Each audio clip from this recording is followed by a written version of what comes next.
you once said to me, move the candy away. And so you were saying to me the other day, why do you feel like you have to check your stocks every day? And I never seem to buy or sell them. I mean, I just sit on them. But it's really, I haven't seen you once in the week that I've been here check what's happening with your stocks. Yeah, no, I haven't actually. I haven't, and that's absolutely right. And so you're making the exact point. And once you find that rule, once I've found a rule like that, then work on it and actually implement it. So whether it is visiting the Berkshire Hathaway meeting every year, simply the act of going to the Berkshire Hathaway meeting is going to put me into a better place. Or when I discovered that Nick Sleep, and it was really beautiful. So they have the most wonderful office just off the King's Road. You visited it, haven't you? Yeah. So, the first time I look for the Bloomberg monitor because I know he's got one. And it's on a low bench and it's uncomfortable to look at. And Nick says, yeah, we don't want to look at it that often. And both he and Zach have talked about this. So in my case, when I saw that, I canceled my subscription from Bloomberg for, I don't know, a period of time. But I gave it to our CFA, Mark Chapman. I said, Mark, you look at the Bloomberg. Eventually, I decided that didn't work for me. But what I did do is, those of the listeners who have experience with the Bloomberg monitor is that you can set up these elaborate trading screens and change them to exactly the way you want it. And for a certain period, I played with that. And you can set it up in such a way that it launches one of those things automatically. And you have one or two monitors that are just like wall-to-wall carpeting of enormous amounts of data. And I had this idea that I could structure it in a way that worked for me. And at some point I realized, no, first of all, I'm not going to use that functionality on Bloomberg. It's just not useful for me. And actually, modus operandi is it's on my desk, but it's closed for a lot of the time. So that's what works for me. But what's really important is that, and this is something, again, I just think that the Jewish way in halakha is really interesting. So again, forgive me if I'm diving down a Jewish rabbit hole. Yeah, here. and halakha are laws, basically. It's the laws that keep you on the straight and narrow, so you don't mess up too much, hopefully. So here's a fascinating thing is that, so I am, so the listener might not be aware that the question arises, what if a devout Jewish person finds himself eating pork? The rabbis who try interpreting halakha don't step away and say, oh, then you've lost the game, you've sinned, that's that. Even in the way you break the halakha, there are better and worse ways to do it. They go in the Talmud into, if a man wants to commit adultery, how should he commit adultery? So that's not saying that adultery is a good thing. It's saying that the God's presence or the divine presence never leaves you. The observation never leaves you. You are never, no matter how badly you behave, you are never removed from the obligation to improve your behavior. So if you apply that in investing, the point is, I didn't do the Nick Sleep solution. But if I'm putting the Bloomberg monitor on my desk, there are better and worse ways to do that. If you decide to open a Robinhood account, there are better and worse ways to do that. If you decide to day trade, there are better and worse ways to do that. If I go to the Berkshire Hathaway meeting, there are better and worse ways to do it. I can go to the Berkshire Hathaway meeting, as you know, from collaborating with me on my book. I could go and hang out with a bunch of New York investment bankers who sat in the back and were kind of semi-critical of what was going on and called it a cult. Or I could say, I need to imbibe as much of this as possible and find my group of Indian friends and queue up on the first day and sit at the very, very front. So these are all threads that hold up. And I can tell you that I got into a debate in my office over this, and just to remind ourselves, how do you create a protection against getting caught up by the madness?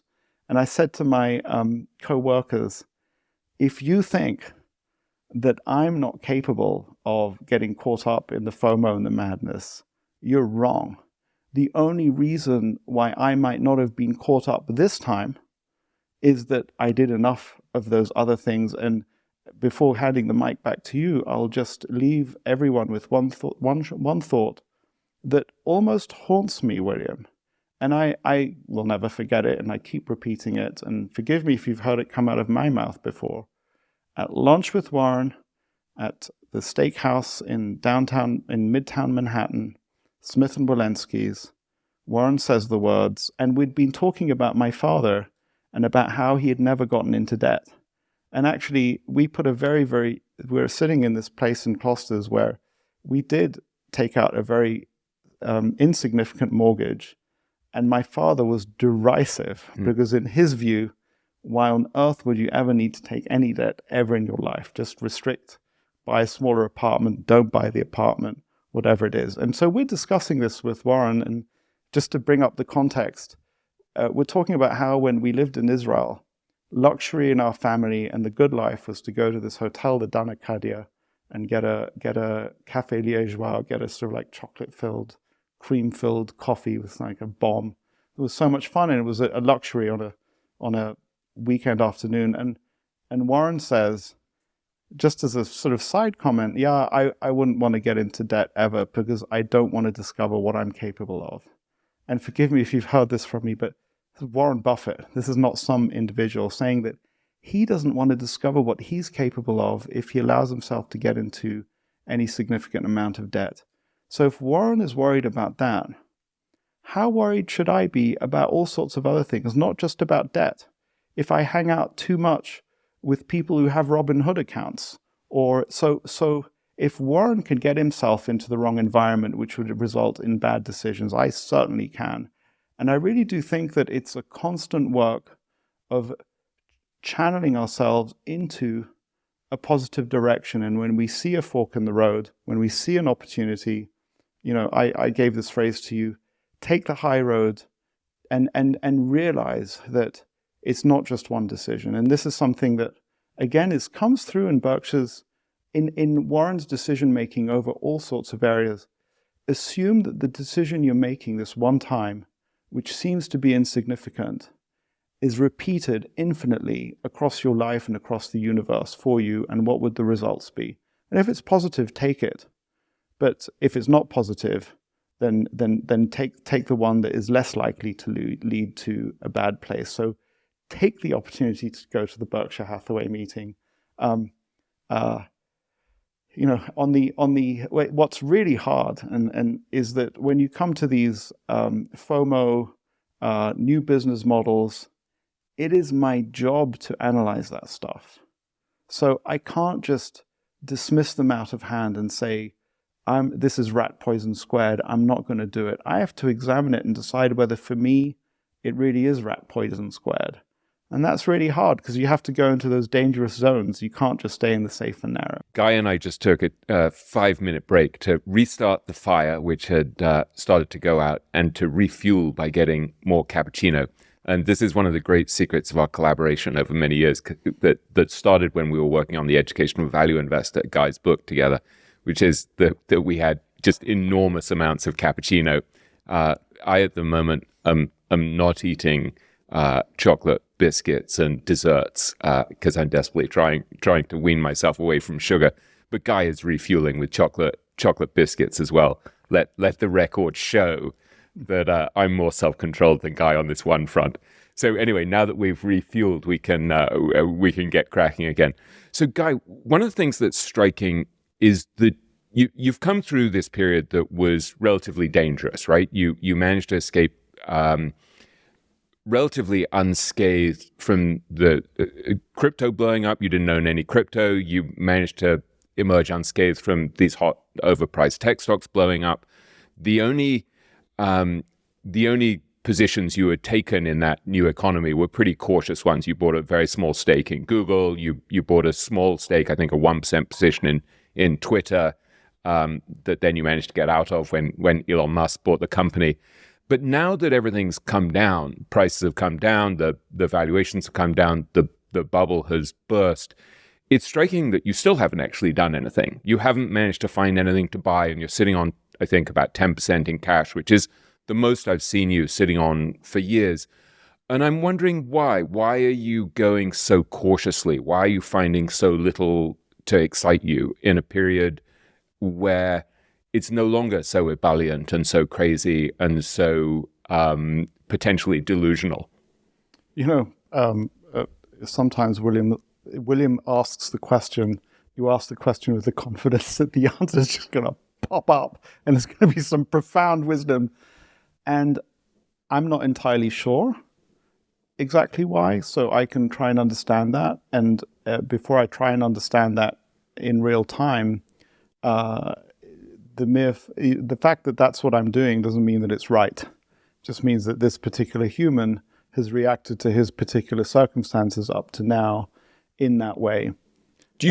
I mean, I'm wondering if you, as just an old observer of you, having been friends with you for 25 years or so, it feels a little bit like you're a little confused by what's going on in the world, and you're a little bit shell-shocked by what just happened. And there's an element of you being slightly in your bomb shelter, kind of peeking out now that the light has emerged and trying to think, what do I do here? Yeah, so one thing that I can go into a little bit if you draw me on it is how companies that I yearned for, I said, if only you had the right valuation, then I'd be excited about you. And we've mentioned it already, but I've yearned for Netflix. I've written about it. Reed Hastings is an amazing level 5 leader. And I look at it now and it just doesn't excite me, as you say, and I see more danger than opportunity. And I think that's the case with many companies whose valuations have come down.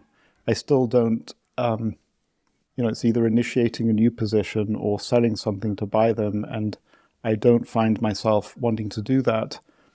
I related to you a conversation that I had with my father. So fight, flight, freeze are kind of reptilian reactions that we all really ought to always be aware of inside of us. And something that has served me well is when mayhem happens or market mayhem happens, my natural reaction is to freeze. It's not a terrible place to be, because stop, watch, observe, try and understand what's happening. And you'll notice that there are some trader types that when the market gets active and volatile, they start trading a lot. So they perhaps going into fright and flight. And freeze is perhaps a more rational place to be. And you say come out into the light, but I don't see that at all. I think that I was really struck by a Harvard Business School professor who came on a sort of briefing call with a group of people, who's a Russia expert. He was really shell-shocked by the Ukraine conflict and the increased probability of a nuclear exchange. And I had a conversation with my father about it, where opportunities to de-escalate seem limited and possibilities for escalation seem broad. And you've got on the one side, effectively, you've got two superpowers or two systems in the world, authoritarian and liberal free democratic, who are in conflict with each other over a shooting war. And at least on the NATO side, we're trying to pretend that we're not in a shooting war with Russia by making all these restrictions in terms of what arms we supply to the Ukrainians. But effectively, if you look at the underlying reality, it's two superpowers in conflict with each other, and superpowers don't lose wars. So how is this going to end is something that is really scary, actually, and leads me to want to be incredibly cautious. And I don't want to sort of be Chicken Little, the sky is falling on our heads, sell everything and go to cash, so to speak. I think that the safest place to be is in the kinds of businesses that we're in.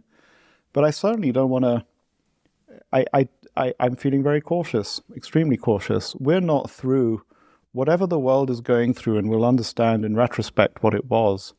We're talking about a realignment of supply chain. So supply chains in the past, in this period of globalization that we've been in, perhaps since 1945, has been optimizing supply chains based on what is the lowest cost way to produce this good or commodity that we need.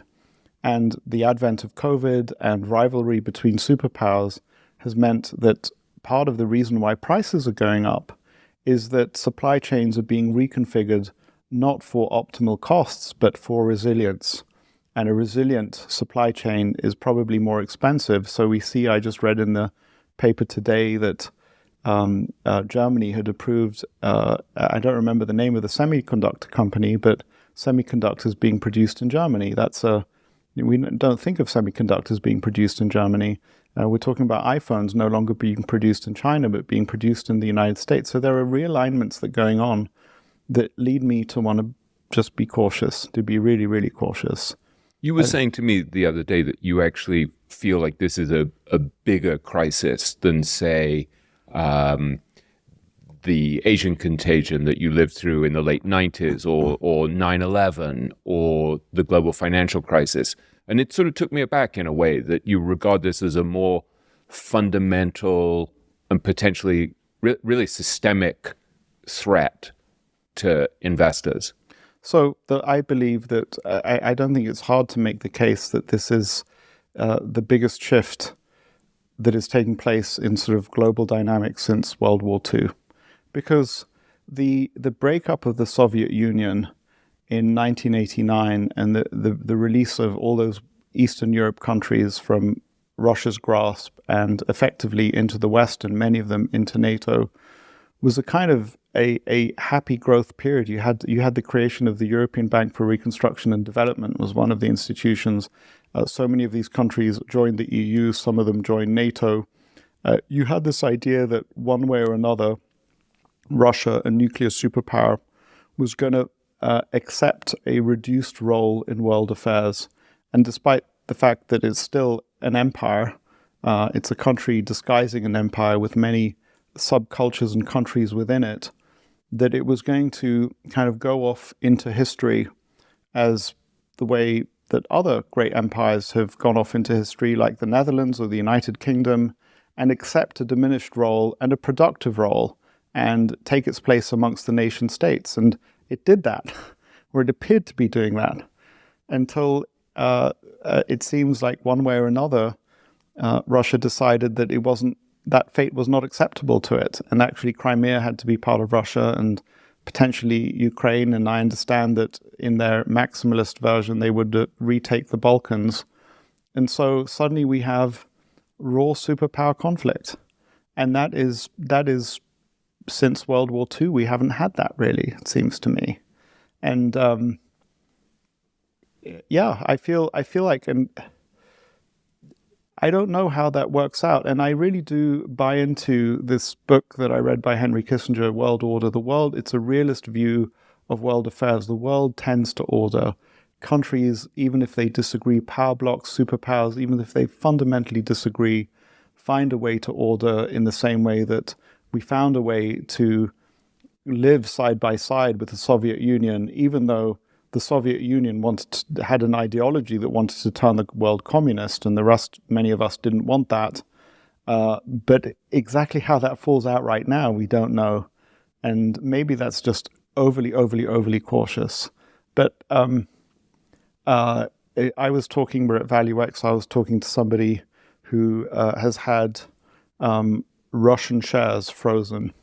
And we know that Russian assets in Western Europe are being frozen and in the United States. And at least we have deep respect for property rights, such deep respect for property rights that we will freeze Russian oligarchs' assets, say, but we won't expropriate them. And it causes a big legal issue for us, is that if we expropriate one set of people based on foreign policy, then who else would we expropriate? The property principle is extremely important to Western civilization. But the property principle does not apply as strongly in Russia. It doesn't apply so strongly in any other civilization. We have a huge cross-holding of assets, whether it's at the level of my portfolio, where I own assets in China, sometimes directly, not to mention multinationals that own assets. And now it would be utterly destructive and it would reduce wealth in the world very significantly if national powers were to start questioning people's property rights in different jurisdictions. And not just freezing property is already bad enough, But how can I know that that's not going to unfold it's not going to unfold in that way? And if it is going to unfold in that way, and I'm not a historian, but I'm aware that a triggering event in 1914 resulted in a series of dominoes falling, the way the history's been explained to me, that World War I happened, and that nobody really wanted World War I to happen, but one thing led to another. And I can sort of think of it a bit like an avalanche. And we're kind of having these mini avalanches right now. How bad is it going to get?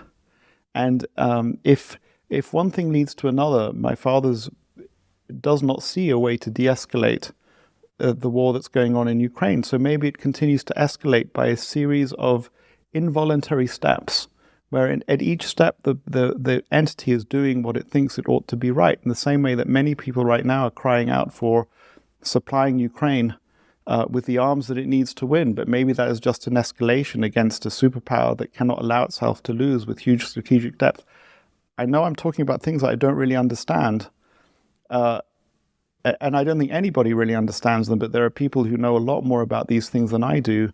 But where is that going? And well, I think you're also more sensitive to these things, partly because your family has been so deeply affected by this kind of history, right? Because you had family in Germany that lost their fortune during the Holocaust. You had family in South Africa on your mother's side that left South Africa during troubled times there. You have family in Israel, so you're very keenly aware of the way in which big global events can affect investors in extremely surprising ways. So maybe you're just more sensitized. And if we just go into one of those family histories, if we just forget about the Holocaust and what happened post 1938, 1939, but you take my family in Germany in 1931, 32, and they were living the good life. Life as good as we have here, prosperous life, full of opportunity. And by a series of remarkable events, this man who tried a putsch in Munich has suddenly won power. And by 1936, my grandfather can no longer practice law, and his properties have been, their properties are being expropriated one way or another, and their only chance is to leave. So how do we imagine the unimaginable? That was unimaginable to them. And in their case, all of their assets were in Germany. If by some reason they would have had lots of assets outside of Germany, life would have been a lot better because they would have been able to recover. In fact, it would have just been a case of moving country.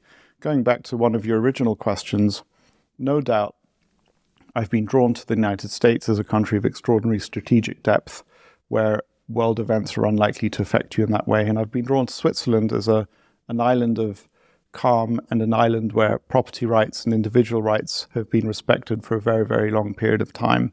So yeah, and you know, I worship at the Church of Berkshire Hathaway and Warren Buffett and Ben Graham and value investing, but that can only take place within a framework that allows it to happen.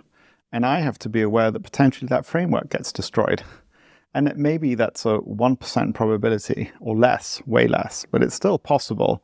And I want to survive that on the other side. And it's worth saying that in my view of the world, shorting things, betting against, betting that things will go down is not a particularly useful way of protecting yourself, because ultimately you're relying on the system to pay you out on your short bet. And you need to be able to enforce that short bet. And maybe you'll be able to, but maybe you won't. And so sort of buying insurance, it's actually setting yourself up in such a way that if you have a very bad outcome for the next 20 or 30 years, you can still do fine, if you like. And so if I buy a new company, especially if it's outside of Western Europe, North America, then, you know, by definition, I'm going out some way on my risk curve. So what do they talk about? Risk on and risk off in some circles. So you're increasing the risk in some way, and you're increasing the complexity of the portfolio, and you're increasing the number of events that can affect you. And yes, you're potentially diversifying as well. But we've been through a period of global growth, globalization, optimization of supply chains, people supplying all sorts of goods from all over the world. And I pray and hope that that will continue, because it's the predicate of so much of the wealth that's been created. But what if that doesn't happen? It's interesting how heavily exposed you are, not only to the US, but actually to China and India. And you were talking to me the other day about how part of your reaction to this period of tremendous turmoil and heightened risk is to bet on big, powerful, almost unshakable economies like the US. You have a position in Switzerland, in Nestle, that you've owned forever, but no other Western European stocks. And then you have big exposure to China through things like BYD and the like, Alibaba. And then you own stuff in India. And I'm curious how you think about this question of investing in places like China that seem pretty fraught in some ways as actually a sensible place to be in a dangerous world. Look, we're dealing in hypotheticals that go way out. And I can't claim that my reasoning is watertight, bulletproof, the only way to look at it. So I can talk about why I think I'm making sensible decisions, but it could still turn out that in the light of new developments that there was a better way to organize oneself. So China needs the world. I've said in other places, and it was started off with General Motors. What's good for General Motors is good for the United States, and vice versa. What's good for behemoths like Alibaba, Tencent, BYD is good for China, and because it drives rising incomes in China. What's good for China is good for those companies. What's good for the world is good for those companies. And I think that Chinese Communist Party, Chinese leadership understands that. I was very heartened by the way in which they pragmatically lifted their COVID restrictions when they realized it wasn't serving their population. And so they're clearly making rational decisions. And, the most beautiful version of globalization is that, and it's part of why, just to dive into places anywhere where there's conflict, if you take the Israeli-Palestinian or Israeli-Arab conflict, the minute you get trade between nations, economic interest means that political conflict and military conflict kind of recede because it's in nobody's interest. China, anyway, has an enlightened leadership to the best that I can tell. And the more economically intertwined China is with the rest of the world, the less interest or this sort of rivalry between different ways of organizing the world's economy, whether it's under authoritarian leadership the way China has, or under liberal democratic leadership the way we have in Western Europe and North America, recedes. And so I think that they are rational. But my simplistic sense of it is that while China will act in its economic interests, also in the sphere of allowing foreign investors to make money in China, I really worry about the smaller countries who may be like mice trodden under the feet of elephants. And so it seems to me that China is unlikely to be as volatile a place as, say, Indonesia or the Philippines or other places where there's small countries moving around between elephants.